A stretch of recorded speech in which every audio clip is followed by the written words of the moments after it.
Hello বন্ধুরা, কেমন আছো তোমরা সবাই? আশা করি তোমরা সবাই খুব ভালো আছো। আর আমি দেখো বেরিয়ে পড়েছি সেজেগুজে সন্ধ্যাবেলা কোথায় যাব বলে। দেখো আমার ব্যাগ গোছানো হয়ে গেছে। আমরা যাব আজ একটু ট্যুরে। বাড়ি থেকে বেরিয়ে পড়েছি টোটোয় করে বাস স্ট্যান্ডে যাওয়ার জন্য।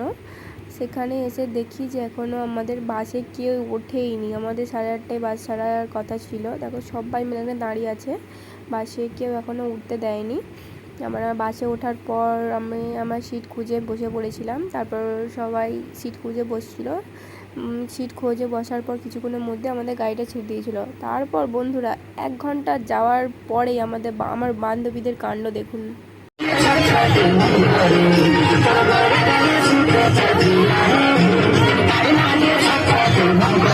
তারপর আমাদের বাসটা রাত 1টার সময় কোলাঘাটে এসে পৌঁছায়। এখানে এসে দেখি অনেক বাস, ট্যুরিস্ট বাস দাঁড়িয়ে আছে।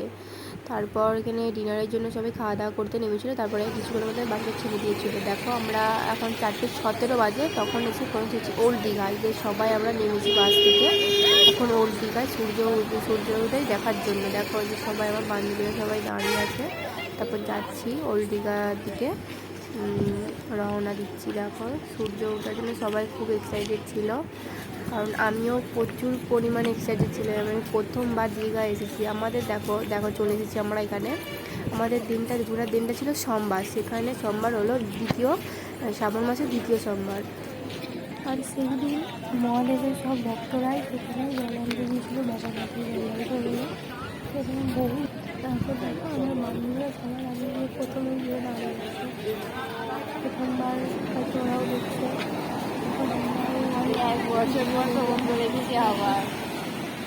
ওই ভালো করে ভিডিও কর, পাঠিয়ে দিবি।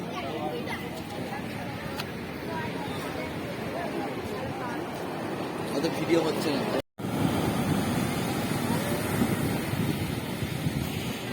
ওখানে কিছুক্ষণ বসে থাকার পর আমরা বেরিয়ে পড়েছিলাম আমাদের হোটেলে যাওয়ার জন্য। বসে থাকতে থাকতে সকাল হয়ে গিয়েছিল।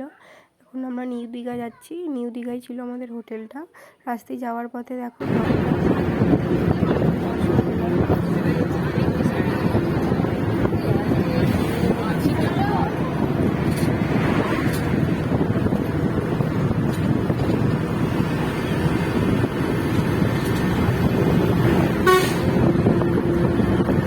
কিছুক্ষণের মধ্যে আমরা আমাদের হোটেলে এসে পৌঁছালাম।